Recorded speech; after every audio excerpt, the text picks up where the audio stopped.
अरे ये मंदिर की सीढ़ियों पर इस मासूम को कौन छोड़ गया? आज जैसे ही शांति देवी अपनी रोज की पूजा करने के लिए 4 बजे मंदिर आईं, तो उनको वही सीढ़ियों पर एक अनजान रोता बिलखता बच्चा मिला। उन्होंने आसपास देखा लेकिन कोई नजर नहीं आया। जैसे ही उन्होंने बच्चे को गोद में लिया, उनकी आंखें फटी की फटी रह गईं। ये बच्चे के शरीर के अंदर से कैसी रोशनी निकल रही है? तभी शांति की नजर पड़ी उसके कपड़े में लिपटे एक सुनहरे पन्ने पर। उसी पन्ने से वो रोशनी निकल रही थी। जैसे ही शांति देवी ने उस पन्ने को निकालने की कोशिश की, तभी वहाँ कुछ ऐसा हुआ जिसे देखकर शांति के होश उड़ गए। आखिरकार इस बच्चे को माँ मिल ही गई और मुझे मुक्ति। पन्ना हवा में शांति देवी के सामने आ गया और यह आवाज उसी पन्ने से आ रही थी। शांति को अपनी आंखों और कानों पर विश्वास नहीं हो रहा था कि आखिरकार एक पन्ना इंसानों की तरह कैसे बात कर सकता है। डरो मत शांति, मैं तुम्हें कुछ नहीं करूँगा। मेरा काम बस इस बच्चे की रक्षा करना है। ईश्वर तुम्हारी भक्ति से खुश हुए हैं और इस बच्चे के लिए अब उन्होंने तुम्हें चुना है। ये सब क्या हो रहा है? कौन हो तुम? और ये बच्चा किसका है जो मुझे सौंपा जा रहा है? ये सिर्फ एक बच्चा नहीं है शांति, ये इतिहास की एक ऐसी जिम्मेदारी है जो परमात्मा ने तुम्हारी गोद में डाली है। इसका ख्याल रखो। सही समय आने पर मैं इसे इसके जीवन का सही मकसद बताऊंगा। और हाँ, इसके बारे में किसी को मत बताना। ये कहते ही पन्ने की रोशनी गायब हो गई और वो सूखे पत्ते की तरह जमीन पर गिर पड़ा। शांति समझ चुकी थी कि ये कोई साधारण घटना नहीं थी। वो बच्चे को और उस पन्ने को लेकर घर चली आई। मंदिर में जो कुछ हुआ, शांति ने उस बात का जिक्र कभी किसी से नहीं किया और अपने बेटे सत्तू की तरह उसका भी ख्याल रखने लगी। उस बच्चे का नाम शांति ने मुन्नू रखा था। पर जो बच्चा ऐसे चमत्कारी रूप में प्रकट हुआ था, उसकी असलियत शांति कैसे लोगों से छुपा सकती थी? अब धीरे धीरे मुन्नू बड़ा होने लगा और बढ़ने के साथ सामने आने लगी थी उसकी शक्तियाँ। एक दिन मुन्नू मोहल्ले के बच्चों के साथ क्रिकेट खेल रहा था। तभी वहाँ मुन्नू ने कुछ ऐसा किया जिसे देखकर सबके मुंह खुले के खुले रहे। मुन्नू यार, ये लास्ट बॉल है और जीतने के लिए 6 रन चाहिए। यार कमाल करते कुछ भी। अपने दोस्त की बात सुनते ही मुन्नू ने मन ही मन प्रार्थना की, हे मालिक, काश ये छक्का लग जाए। जैसे ही मुन्नू ने ऐसा बोला, मानो उसके बल्ले से बिजली निकलने लगी और जैसे ही बॉल ने मुन्नू के बल्ले को छुआ, बॉल सनसनाते हुए किसी रॉकेट की तरह आग बरसाती हुई मानो अंतरिक्ष की ओर उड़ान भर गई और मुन्नू के हाथ में पड़े उस बैट की धज्जियां उड़ गई। सिर्फ हैंडल हाथ में रह गया। ये नजारा गांव वालों ने सिर्फ फिल्मों में देखा था। इसे हकीकत में देखकर मानो सब हिल गए। इतनी ताकत कहाँ से आई इस बच्चे में? बाकी लोगों की तरह मुन्नू को भी समझ नहीं आ रहा था कि उसमें अचानक से इतनी ताकत कहाँ से आ गई। मुझे तो पहले से ही शक था, इसकी माँ इसे किसी तांत्रिक से लेकर आई है। बाहर फेंको इसको यहाँ से। ऐसा बोलते ही उस 6 फीट के लंबे चौड़े आदमी ने जैसे ही उसे हाथ लगाकर रोकने की कोशिश की, बहुत दूर जाकर गिरा। ये बच्चा है या बाहुबली? मुझे तो लगता है कोई काले जादू का खेल है। मुन्नू को देखकर लोगों का बुरा हाल हो रहा था और वहीं नन्ही सी उम्र में ये ताने सुनकर मुन्नू बुरी तरह सहम गया था और भागते हुए सीधा वहाँ से अपनी माँ शांति देवी के पास चला गया। माँ, माँ, देखो ना मुझे क्या हो रहा है। मेरे अंदर ये शक्ति कहाँ से आ रही है? मुझे बहुत शक्ति महसूस हो रही है। और आज तो सबने देखा मैंने क्या किया। जैसे ही शांति देवी ने मुन्नू को देखा, उनको समझ आ गया कि मुन्नू जैसे जैसे बड़ा होगा, उसकी शक्तियाँ लोगों के सामने आती रहेंगी। उनको मुन्नू को सबकी नजरों से बचा के रखना होगा। लगता है हमें ये गांव छोड़कर जाना होगा। अब हम यहाँ नहीं रह सकते। मुन्नू ने उस घटना के बारे में कई बार माँ से पूछा, लेकिन माँ ने हर बार बहाने से बात टाल दी, क्योंकि पन्ने ने उन्हें कहा था कि समय आने पर वो खुद मुन्नू को सब कुछ बताएगा। इस जानकारी से अनजान मुन्नू अब इस जिंदगी और दुनिया को ही अपना सच मान बैठा था। अब शहर बदलते बदलते मुन्नू 18 साल का हो चुका था और अपने कॉलेज की सबसे खूबसूरत लड़की रिया को अपना दिल दे बैठा था और आज वो उसे प्रपोज करने जा रहा था। तुम जैसे फटीचर भिखारी की गर्लफ्रेंड मैं बनूंगी? मैं रिया मल्होत्रा? ये तुमने सोच भी कैसे लिया? हाथ में 10 रुपए का गुलाब लेके तुम मुझे प्रपोज करने चले आए। हिम्मत तो देखो तुम्हारी। पर रिया, मैं तुमसे सच्चा प्यार करता हूँ। एक बार मेरी बात तो सुनो। अरे ओ रिया के दीवाने, एक बार खुद की औकात तो देख ली होती। जो लड़की BMW से नीचे नहीं उतरती, वो तेरे इस 10 रुपए के गुलाब से पिघल जाएगी। यही गलतफहमी होती है तुम जैसे मिडिल क्लास लड़कों को। बड़े घर की लड़कियां तुम पर दया करके थोड़ा हंस बोल क्या लेती हैं? तुम्हारे तो पंख निकल आते हैं। मुन्नू के साथ बचपन से ही यह होता आया था। सब लोग उसे जलील ही करते थे, कभी उसकी ताकत के लिए, कभी होने के लिए, कभी गरीबी के लिए, और आज तो इन सब में उसका प्यार रिया भी शामिल हो गई थी। मुन्नू तो जानता भी है कि मेरा बॉयफ्रेंड कौन है? इस शहर के सबसे बड़े बिजनेसमैन सिंघानिया का बेटा, कृणाल सिंघानिया। अगर उसे पता चला ना कि तूने कोई ऐसी वैसी हरकत की है, तो वो तुझे जान से मार देगा। रिया और उसके सभी दोस्त मुन्नू पर हंसे जा रहे थे और मुन्नू का दिल आज चूर चूर हो चुका था। वो बिना किसी से कुछ कहे वहाँ से निकल गया, मगर मुन्नू नहीं जानता था कि वो भले ही वहाँ से निकल गया हो, पर एक तूफान उसका घर पर इंतजार कर रहा था, जो मुन्नू की जिंदगी हमेशा के लिए बदल के रखने वाला था। क्या हुआ है मुन्नू भैया? आज आपका चेहरा इतना उतरा उतरा क्यों है? कुछ हुआ है क्या? मुन्नू अपनी बात सत्तू से शेयर कर ही रहा था कि अचानक दरवाजे पर नॉक हुआ। मुन्नू ने जाकर दरवाजा खोला और देखा रिया का बॉयफ्रेंड कुणाल दरवाजे पर ही खड़ा था। क्या बे, ज्यादा ही हीरो बन रहा था? तू हमारी गर्लफ्रेंड पर नजर डाल रहा था? इससे पहले कि मुन्नू कुछ बोलता, 3-4 गुंडे हथियार लिए सीधे अंदर घुस गए और सभी ने मुन्नू को पकड़ लिया। तभी माँ शांति भागती हुई आई। क्या बात है? क्या चाहिए आप लोगों को? छोड़ो मेरे बेटे को। तभी कुणाल ने अपनी कमर से गन निकाली और मुन्नू पर तान दी। इसे तो आज सबक सिखाना ही पड़ेगा, ताकि बाकियों को भी मैसेज जाए कि कुणाल सिंघानिया की गर्लफ्रेंड को प्रपोज करने का अंजाम क्या होता है। नहीं, छोड़ दो मेरे बेटे को। इसने जो भी गलती की है उसकी मैं माफी मांगती हूँ। आज से ऐसी कोई गलती नहीं होगी। अपनी माँ को ऐसे गिड़गिड़ाते देख मुन्नू के अंदर गुस्सा तो बहुत आ रहा था, पर वो कुछ नहीं कर पा रहा था क्योंकि उसके अंदर की शक्तियाँ आज जाग नहीं रही थी। तभी कुणाल ने इशारा किया और उसके गुंडे मुन्नू के दोनों हाथ पकड़कर घसीटते हुए ले जाने लगे। तभी माँ झपटी और कुणाल के हाथों से गन छीनने की कोशिश करने लगी।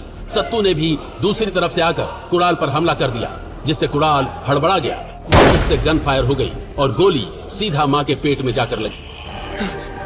माँ, माँ, तुझे कुछ नहीं होगा माँ, मैं हूँ ना यहाँ। लगता नहीं है मुन्नू कि तेरी माँ बच पाएगी, तो अब तुझे और तेरे इस छोटे भाई सत्तू को भी तुम्हारी माँ के साथ ही भेज देता हूँ। तभी कुणाल ने गन मुन्नू की तरफ तान दी। कुछ ही मिनटों में मुन्नू की आंखों के सामने सब कुछ बदल गया।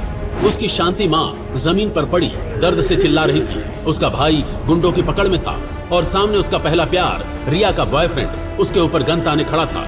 और तभी मानो रोशनी का विस्फोट हुआ। एक रोशनी छत से आकर मुन्नू के ऊपर गिरी। समय रुक चुका था। मुन्नू ने देखा कि उसके आसपास के सभी लोग मानो अपनी जगह पर जम गए हैं। ये सब क्या हो रहा है? मुन्नू कुछ भी समझ पाता उससे पहले एक भारी दिव्य आवाज गूंजी। समय की धारा रुक गई है मुन्नू। कौन बोल रहा है? कौन है यहाँ? जैसे ही मुन्नू ने नजर घुमाकर देखा, उसके सामने एक जादुई पन्ना हवा में उड़ रहा था। ये वही था जो शांति देवी को मंदिर में मुन्नू के साथ मिला था। ये कैसे हो सकता है? एक पन्ना इंसानों की तरह कैसे बात कर सकता है? ये सब क्या हो रहा है? मैं हूँ परम वेद का पहला पृष्ठ, जो माहेशमती की भविष्यवाणी को पूरा करने के लिए तुम्हें माहेशमती वापस ले जाने आया हूँ। कैसी भविष्यवाणी? मेरी माँ और भाई की जान खतरे में है, मुझे उन्हें बचाना है। उनकी जान खतरे में तुम्हारी किस्मत पर लगे श्राप की वजह से है। अगर तुम्हें अपनी माँ और भाई को बचाना है तो मेरे साथ माहेशमती चलना होगा, पर समय में 5000 साल पीछे। क्या? 5000 साल पीछे? अब मैं सब कुछ तुमको यहाँ नहीं बता सकता हूँ। हमको यहाँ से निकलना होगा जल्दी। पन्ने के ऐसे बोलते ही मुन्नू ने ज्यादा सवाल नहीं किया, क्योंकि उसको कैसे भी करके अपनी माँ और भाई को बचाना था। तभी मुन्नू को एक जोर का करंट लगा। उसने अपनी आंखें बंद कर ली। जब उसकी आंख खुली तो वो किसी बड़े से घने जंगल में था, जहाँ घोड़ों की आवाज आ रही थी। वहाँ से बहुत सारे सिपाही जा रहे थे। तभी आसमान में मुन्नू को एक ड्रैगन उड़ता हुआ नजर आया। मुन्नू ने देखा कि उसके हाथ में वो पन्ना अब भी था, पर उसमें से अब रोशनी नहीं निकल रही थी। मुन्नू ने पन्ने को देखते हुए कहा, ड्रैगन? क्या हम सचमुच के माहेशमती में हैं? लेकिन हम यहाँ करेंगे क्या? हाँ मुन्नू, तुम 5432 साल पीछे सचमुच की माहेशमती साम्राज्य में हो। ये आवाज क्या इस पन्ने से आ रही है? हाँ, मैं परम वेद का पन्ना ही बोल रहा हूँ। तो हमें क्या करना है? मुन्नू, तुम्हारी आत्मा 5500 साल पीछे माहेशमती में आ चुकी है। अब तुम्हें माहेशमती के महेंद्र के शरीर में प्रवेश करना है। क्या कहा? आत्मा? इसका मतलब मैं मर गया क्या? नहीं मुन्नू, तुम्हारा शरीर 2025 में सुरक्षित है और रहेगा, लेकिन माहेशमती में तुम्हारी आत्मा एक खास मकसद पूरा करने आई है। कैसा मकसद? क्या वो मकसद मेरी माँ की जान से बढ़कर है, जो 2025 में जिंदगी और मौत के बीच लड़ रही है? तुम्हें महेंद्र को और खुद को एक भयंकर श्राप से मुक्ति दिलानी है। ये श्राप 5500 साल से तुम्हारा पीछा कर रहा है और इससे तुम चाहकर भी भाग नहीं सकते। तो जल्दी से उस श्राप से मुक्ति का रास्ता बताइए पन्ना गुरुजी। देखो, माहेशमती के महेंद्र को 2 लाख चांदी के सिक्कों की चोरी के आरोप में गिरफ्तार किया गया है। जेल में ही जयराज और युवराज के लोग कुछ घंटों बाद उसकी हत्या करने वाले हैं। जैसे ही महेंद्र की मौत होगी, तुम्हारी आत्मा को उसके शरीर में घुसना होगा। ये सब कुछ आज रात ही होगा। तो फिर इंतजार किस बात का है? पहुंचाइए ना मुझे जेल में। मैं तो एक आत्मा हूँ, इसलिए मुझे कोई देख भी नहीं सकता। जैसे ही महेंद्र मरेगा, मैं उसके शरीर में घुस जाऊंगा। जैसा कि पन्ना ने कहा था, महेंद्र को युवराज के भेजे हुए दैत्य अजूबा ने जेल के अंदर मौत के घाट उतार दिया और वहां से गायब हो गया। ठीक उसी समय जेल में पहले से इंतजार कर रही मुन्नू की आत्मा महेंद्र के शरीर में घुस गई और अगले ही पल पूरे महेशमती का मौसम बदल गया। जोरों की बिजली कड़की, तूफान का ऐसा बवंडर उठा मानो आसमान फटकर जमीन पर गिर पड़ेगा। उधर इसी बीच महेंद्र के शरीर में घुसे मुन्नू ने पन्ने को हाथ में लेकर सवाल किया। एक बात बताइए पन्ना जी, कि हम इस चोरी के आरोप से खुद को बेकसूर कैसे साबित करेंगे? चोरी के इल्जाम से भी ज्यादा इम्पोर्टेंट है वो श्राप, उसको कैसे दूर करेंगे? और कैसे 2025 में हम वापस जा पाएंगे? सबसे पहले तुम्हें इस जेल से बाहर निकलना होगा। मैं तुम्हें आज रात 12 बजे यहाँ से बाहर निकालूंगा, तैयार रहना। रात के 12 तो बज गए पन्ना जी, अब आगे का क्या प्लान है? सब्र नाम की चीज ही नहीं है तुम्हारे अंदर। पन्ने के इतना कहते ही उसके अंदर से तेज रोशनी निकली और पूरी जेल में फैल गई, जिसके बाद मुन्नू की काल कोठरी का दरवाजा अपने आप खुल गया और सभी गार्ड बेहोश हो गए। मान गए पन्ना जी, आपने तो हमारे बाहर निकलने का स्पेशल इंतजाम कर दिया। भाई वाह, मजा आ गया। तभी पन्ने ने मुन्नू से गंभीर आवाज में कहा, मुन्नू, तुम्हें अगर श्राप से मुक्ति पानी है तो तुम्हें सबसे पहले परमवेद के सभी 21 पन्ने प्राप्त करने होंगे, क्योंकि जब सभी 21 पन्ने तुम पा लोगे तो तुम बेहद शक्तिशाली हो जाओगे और उस श्राप को दूर कर पाओगे। उसके बाद ही तुम्हारा 2025 में जाने का रास्ता भी खुलेगा, जहां तुम अपनी माँ और भाई को बचा पाओगे। इसके लिए मैं तुम्हें ब्रह्म शक्ति योग पीठ लेकर आया हूँ। वादे के मुताबिक जेल से निकलने के बाद मुन्नू को लेकर पन्ना ब्रह्म शक्ति योग पीठ पहुंचा और वहां उसकी मुलाकात योग पीठ के सबसे बड़े गुरु मावेश और अगस्त्य से हुई। गुरु मावेश ने मुन्नू को जो बात बताई वो सुनकर मुन्नू के होश ही उड़ गए। हम जानते हैं मुन्नू कि तुम 2025 से आए हो और तुम्हें उन 21 परमवेद पन्नों की तलाश है, ताकि तुम शाप मुक्त हो सको और वापस अपने समय में लौट सको। आप तो सब जानते हैं गुरुजी, तो बताइए ना कि ये कैसे होगा? इसके लिए तुम्हें है वदन को हराना होगा, वो भी अकेले। गुरु मावेश के इतना कहते ही पन्ने की आवाज एक बार फिर मुन्नू के कानों में गूंजी। सावधान मुन्नू, हरे वदन एक भेड़िया है और वो अकेले ही एक बार में 12 भेड़ियों में बदल जाता है, इसलिए उससे पार पाना थोड़ा मुश्किल होगा। अगर तुम चूके तो अपनी जान से हाथ धो बैठोगे। भेड़िया? लेकिन हम भेड़िए से कैसे लड़ेंगे? तभी योग पीठ जंगल में बदल गया और खूंखार 12 भेड़ियों ने मुन्नू को घेर लिया। ये कैसी खतरनाक चुनौती में फंस गया है मुन्नू। उन भेड़ियों से खुद को वो कैसे बचाएगा? क्या पन्ने की मदद से मुन्नू भेड़ियों को हरा पाएगा और परमवेद के सभी 21 पन्ने पाने में कामयाब हो जाएगा? क्या मुन्नू 5000 साल पुराना शाप दूर करने में सफल होगा? मुन्नू अपनी माँ और भाई को 2025 में कैसे बचाएगा? पन्ने की आवाज सुनते ही मुन्नू खुशी से उछल पड़ा और जोश से बोला, रात के अंधेरे में महेशमती का मुन्नू पहले इस जेल को तोड़ेगा और फिर वापस अपने समय में निकल जाएगा। तभी एक सैनिक आकर मुन्नू से बोला, तुमसे मिलने कोई आया है। हैरान मुन्नू जैसे ही काल कोठरी के बाहर अपने गेस्ट को मिलने आया, उसकी आंखें फटी की फटी रह गईं। उसके सामने शाही यूनिफॉर्म पहने खड़ा था सत्तू। आखिर सत्तू वहां कैसे पहुंचा? अबे सत्तू, तुम? ये चल क्या रहा है? हम कप्तानगंज से कुंदनगढ़ कैसे पहुंचे? और तुम यहां कब आए और हम यहां कैसे आए? और तुम बाहर कैसे हो? एकदम राजकुमार बने हुए हो और हम अंदर कैसे हैं? सत्तू को महेशमती की दुनिया में देख के मुन्नू बौखला गया था और सत्तू ये देख के थोड़ा हैरान था। मुन्नू बोला, अबे देख क्या रहे हो? मुंह में दही जम गई है क्या? जवाब दो हमारी बात का। सत्तू कुछ पल और मुन्नू को वैसे ही देखता रहा और फिर बोला, महेंद्र भैया, आप ठीक हैं? महेंद्र? साले मजाक सूझ रहा है तुमको? एक तो वैसे ही यहां सब फांसी का ड्रामा चल रहा है, ऊपर से तुम हमको महेंद्र बुला रहे हो। ए सत्तू, बकलोली बंद करो। हाँ, बाहर निकालो हमें यहां से। भैया ये सत्तू कौन है? सत्तू के मुंह से ये सवाल सुन के मुन्नू बोला, बे साले, सलाखें तोड़ के बाहर आएंगे और इतना चप्पल मारेंगे कि तुम्हारी। ये कैसी बातें कर रहे हैं आप भैया? आप ठीक तो हैं? और आप मुझे ये बार बार सत्तू क्यों बुला रहे हैं? ये सत्तू कौन है? सत्तू की बात से बौखलाते हुए मुन्नू बोला, सत्तू हम हैं। भैया बस करिए। अबे भैया होगा तुम्हारा बाप। देखिए, आप एक महान खानदान के वीर हैं। ऐसी गंदी भाषा में बात करना आपको बिल्कुल शोभा नहीं देता। मेरे बड़े भाई हैं आप, विद्रोही परिवार का गौरव हैं आप। मुन्नू समझ गया कि उसके परम मित्र, उसके बेस्ट फ्रेंड सत्तू के जैसा दिखने वाला आदमी असल में सत्तू नहीं, बल्कि यहां माहेशमती का एक नागरिक था। मुन्नू ने खुद को शांत करते हुए सत्तू से पूछा, अच्छा, खानदानी तरीके से बात करते हैं। तुम सत्तू नहीं तो कौन हो? हाँ, अब आपको हमारा नाम भी नहीं पता। हमारा नाम विहान है। आपके चाचा के बेटे हैं हम। तो विहान भाई, हमको झूठे चोरी के इल्जाम में फांसी की सजा सुना दी गई है। हमें पता है, लेकिन 24 घंटे में कैसे आप खुद को और पिताजी को निर्दोष साबित करेंगे? अरे तुम बताओ, तुम्हारे पास कोई प्लान है? प्लान मतलब? मुन्नू चिढ़ते हुए बोला, माहेशमती के सत्तू हो ना, तो इंग्लिश तो बोल नहीं पाओगे। मतलब मत समझो विहान, तुम जाओ, घर जाओ, हम अपना देख लेंगे। भैया हमारी बात तो सुन लीजिए।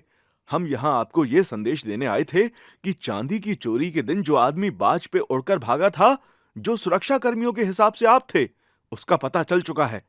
उसको कांस्य नगरी के किसी अज्ञात आदमी ने 500 सोने के सिक्के दिए थे, आपका भेष धर के उस चोरी को अंजाम देने के लिए। और वो आदमी पंडारा की घाटी में एक सराय में रुका हुआ है। विहान की बात सुन के मुन्नू बोला, अबे तो तुम यहां क्यों आए हो? पंडारा घाटी जाके उसको पकड़ो ना। भैया, पंडारा घाटी माहेशमती का काला बाजार, मौत की घाटी है, और वो बाज सवार एक खतरनाक अजूबा है। मैं उसका सामना नहीं कर सकता। आपको पता है ना कि मुझे लड़ाई झगड़े से कितना डर लगता है। अरे डर के आगे जीत है सत्तू। विहान भैया, हमसे ये नहीं हो पाएगा। लेकिन भैया, अगर आप किसी तरह से उस बाज सवार को पकड़ लें तो आप अपनी और पिताजी की जान बचा सकते हैं। आंखों में आंसू और चेहरे पे फीकी मुस्कान लिए विहान वहां से चला गया। मुन्नू शौक में था। 5432 साल पहले भी सत्तू फट्टू का फट्टू ही था। कुछ लोगों को बदलना समय के बस की भी बात नहीं होती। मुन्नू निराश होकर वापस उस काल कोठरी में लगे बिस्तर पर आकर बैठ गया, और तभी वो पन्ना बोला, 12 बजे कैद से भागना है। टाइम तो बता दिया, टेक्निक भी बताई दो। मुन्नू ने यह बात बोली ही थी कि उसे चाबी के खनकने की आवाज आई। काल कोठरी के बाहर बैठे पहरेदार की जेब से चाबियों का गुच्छा लटक रहा था। मुन्नू बोला, वाह पन्ना जी, मान गए आपको। मुन्नू तुरंत दबे पैर काल कोठरी की सलाखों के पास गया और अपना हाथ फैला के चुपचाप उसने पहरेदार की जेब से चाबियों का गुच्छा निकाल लिया। ठीक आधे घंटे के बाद 12 बजे मुन्नू कुंदनगढ़ की जेल से आजाद था। हाथ में वो पन्ना लिए मुन्नू भाग रहा था। पन्ना उसको रास्ता बता रहा था, ठीक वैसे ही जैसे उसने तब बताया था जब वो 2025 में माहेशमती के खंडरों से होता हुआ यहां पहुंचा था। पन्ना जी, बहुत अच्छा लगा अपने साम्राज्य को देख के। सब कुशल मंगल है, हमारा आशीर्वाद है इनके साथ। मगाधीश बढ़िया काम कर रहा है। अब जैसे हमें लाए थे ना, वैसे ही वापस भी ले चलो। पन्ने के बताए रास्ते को फॉलो करते हुए मुन्नू आधे घंटे के बाद खड़ा हुआ था कुंदनगढ़ की पहाड़ी की तलहटी में, जहां था शैतानी तांत्रिकों, मायावी जानवरों, खतरनाक योद्धाओं, रूप बदल लेने वाले अजूबों से भरा माहेशमती का काला बाजार, पंडारा घाटी। मुन्नू ने चारों तरफ देखा। वहां उसे खतरनाक से दिखने वाले लोग, दुकानों पे बड़े बड़े पिंजरों में बंधे अजीब जानवर और कुछ शैतानी साए दिखे। घबराते हुए मुन्नू ने पन्ने से पूछा, पन्ना जी, हमें वापस जाना था, ये हम कहां आ गए? पंडारा घाटी। क्या? पंडारा घाटी, जिसको वो नकली सत्तू मौत की घाटी बता रहा था? पन्ना जी, हमें 2025 में जिंदा वापस लौटना था, मर के नहीं। यहीं इस काला बाजार में तुम्हें मिलेगा लूका की मायावी वस्तुओं की दुकान में परम वेद का दूसरा पन्ना, वो तुम्हें यहां से वापस जाने का रास्ता बताएगा। पन्ने की बात सुनकर मुन्नू ने कुछ पल सोचा और कहा, अब वैसे हमें आप पे थोड़ा डाउट तो हो रहा है, लेकिन आपकी बात मानने के अलावा हमारे पास कोई और रास्ता भी तो नहीं है। मुन्नू पन्ने की बात सुनकर पंडारा घाटी में सर झुकाए चुपचाप बिना किसी से नजरें मिलाए दुकान की तरफ बढ़ चला। उसके चारों तरफ खतरा था, पर वो कुछ ही देर में लूका की दुकान के बाहर खड़ा था। तभी पन्ना बोला, मुन्नू, आज वापस लौट के तुम अपने चाचा सोमेश देव को मौत के हवाले कर दोगे और तुमको भगोड़ा घोषित कर दिया जाएगा माहेशमती में। दोषी साबित हो जाओगे तुम। अरे ये सोमेश देव हमारे चाचा थोड़ी हैं, और इनके हमें दोषी घोषित करने से हमें क्या ही फर्क पड़ेगा? हम कौन से यहां रहने वाले हैं? तुम्हारी नानी को पड़ेगा। वो कहती थी ना कि तुम माहेशमती के उत्तराधिकारी हो। अबे अब नानी की बात से प्रेशर मत बनाओ तुम। ठीक है, जाओ, मिट्टी में मिला दो विद्रोही परिवार का नाम और बन जाओ दोषी। पन्ने की बात सुनकर मुन्नू रुक गया और बोला, यानी कि आज हमारे यहां से भागने से हमारा विद्रोही सरनेम आने वाले हजारों सालों के लिए दोषी हो जाएगा? हां, यही है इतिहास का वो पल जहां तुमने विद्रोही को दोषी बना दिया। अच्छा, तो अब क्या करें? पल को पलट दो, मुकाबला करो उस अजूबे का जिसने तुम्हारे भेष में चोरी की। धर्म संकट में फंस गया था माहेशमती का मुन्नू। या तो नाम बचा ले या फिर जान बचा ले। मुन्नू भले ही फितरत से थोड़ा बदमाश था, पर था तो वो माहेशमती का खून।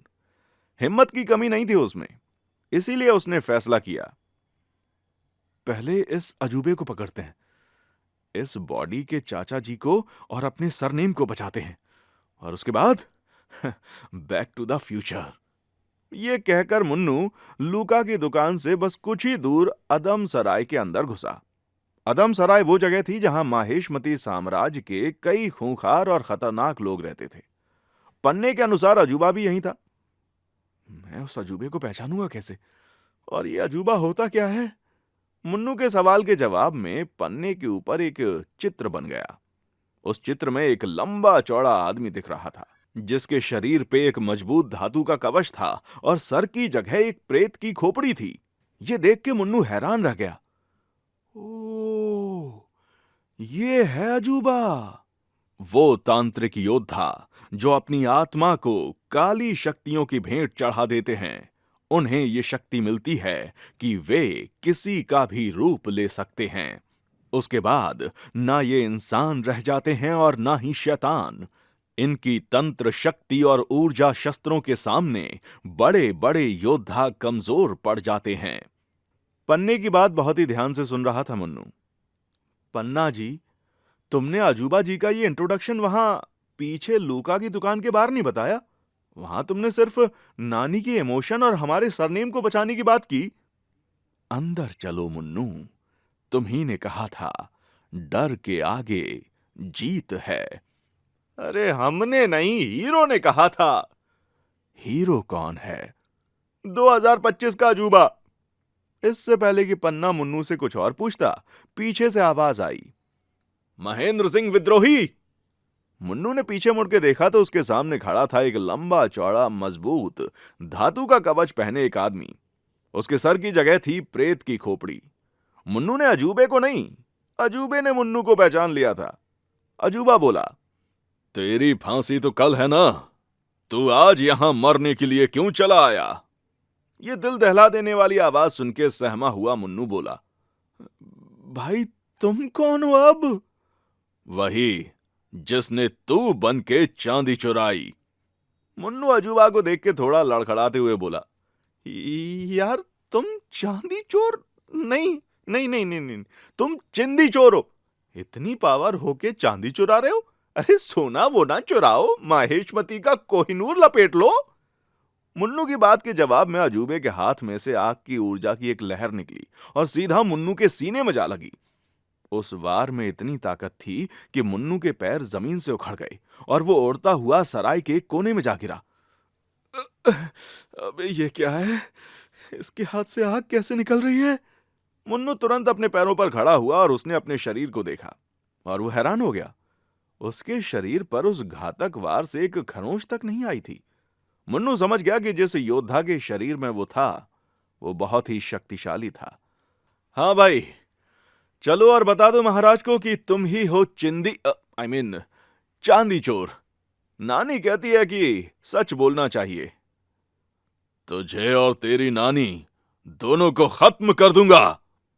ये कह के अजूबे के एक और ऊर्जावार ने मुन्नू को सराय की दीवार के पार बाहर सड़क पर भेज दिया था।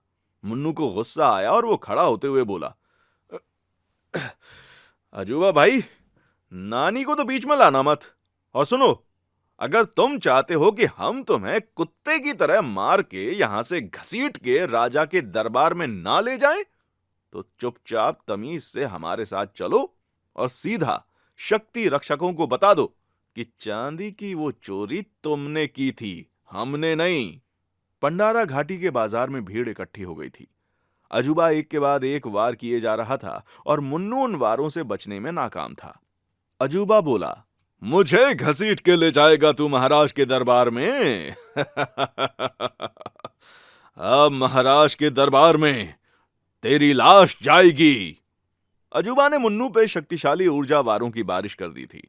बुरी तरह घायल मुन्नू लड़खड़ा रहा था। ये देख के अजूबा ने बिजली की गति से दौड़ते हुए ऊर्जा से जल रही अपनी मुट्ठी मुन्नू के मुंह पे दे मारी। मुन्नू के मुंह से खून का एक फव्वारा छूटा, लेकिन तभी उसकी आंखों के सामने एक दृश्य आया जिसमें वो एक युद्ध क्षेत्र में अकेला 100 योद्धाओं से लड़ रहा है। अजूबा का अगला वार खाते ही उसने देखा कि उस युद्ध क्षेत्र में उसने एक ऊर्जा वार से उन सभी योद्धाओं को परास्त कर दिया। मुन्नू को अपना अतीत, अपनी सोई हुई शक्तियां याद आ रही थीं। हर वार से उसके अंदर दबे हुए योद्धा की शक्ति जाग रही थी। अजूबा का अगला वार मुन्नू को बेहोश कर देने वाला था कि तभी फौलाद के जैसे मजबूत अजूबा की मुट्ठी को मुन्नू ने रोक लिया। मुन्नू के शरीर से चिंगारियां फूटने लगीं। उसके पूरे शरीर में एक सुनहरे रंग की ऊर्जा दौड़ रही थी। ये दृश्य देखकर पंडारा घाटी में खड़े सभी लोग हैरान थे। मुन्नू के चेहरे पर अब एक हंसी थी। अपनी आंख से बहती खून की बूंद को हटाते हुए मुन्नू ने अजूबा के सीने पर एक मुक्का मारा और यह वार इतना शक्तिशाली था कि अजूबा के कवच के परखच्चे उड़ गए और वो दूर जाकर गिरा। मुन्नू बोला, जय बात, बहुत ज्यादा पावर फील हो रही है। इससे पहले कि अजूबा संभलता, मुन्नू उसके सामने था और अगले वार में अजूबा का जबड़ा टूट गया। हमने कहा था तुमसे अजूबा भाई, घसीट के ले जाएंगे तुम्हें। अगले कुछ ही पलों में अजूबा को अपनी ऊर्जा वारों से बुरी तरह घायल कर दिया था मुन्नू ने। नानी कहती थी, महेशमती के उत्तराधिकारी हैं हम, बहुत बड़े योद्धा हैं हम। जमीन पर पड़े दर्द में कराह रहे अजूबा से मुन्नू, जिसके शरीर के अंदर का योद्धा जाग गया था, बोला, हाँ तो अजूबा भाई, बात समझ में आ गई? मुन्नू से पंगा पड़ता है महंगा। मुन्नू अजूबा को पकड़ने ही वाला था कि तभी अजूबा ने एकदम से मुन्नू की आंखों में एक जादुई राख फेंकी और कुछ पल के लिए मुन्नू को दिखना बंद हो गया। जितनी देर में मुन्नू की आंखों पर से उस राख का असर हटा, अजूबा वहां से बच के भाग रहा था। अजूबा ने एक अजीब सी सीटी बजाई और एक विशालकाय बाज उड़ता हुआ आया जिस पर वो बैठ गया। बाज आसमान में उड़ता जा रहा था, लेकिन मुन्नू भी उसके पीछे था। देखते ही देखते मुन्नू ने अपनी पूरी ऊर्जा शक्ति लगा के जमीन से छलांग लगाई और वो वहां खड़ी एक इमारत की छत पे जा पहुंचा। अब वो एक छत से दूसरी छत पर दौड़ता हुआ बाज पे सवार अजूबा का पीछा कर रहा था। अजूबा का बाज पंडारा घाटी से बाहर निकलने वाला था, लेकिन तभी मुन्नू ने पूरी ताकत लगा के एक छलांग लगाई। वो आसमान में उड़ते हुए बाज को पकड़ने ही वाला था। सारी पंडारा घाटी ये असंभव दृश्य देख रही थी कि तभी ऊर्जा के कई चाबुक एक साथ मुन्नू के शरीर से आ लिपटे और वो अगले ही पल जमीन पे आ गिरा। अजूबा रात के अंधेरे में पंडारा घाटी से भाग गया था और मुन्नू के सामने खड़े थे कुंदनगढ़ के शक्ति रक्षक। उनमें से एक शक्ति रक्षक मुन्नू के सामने आया और बोला, जेल तोड़कर भागने की जुर्म में तुम्हें मौत की सजा दी जाती है। अभी के अभी तुम्हें खत्म कर दिया जाएगा।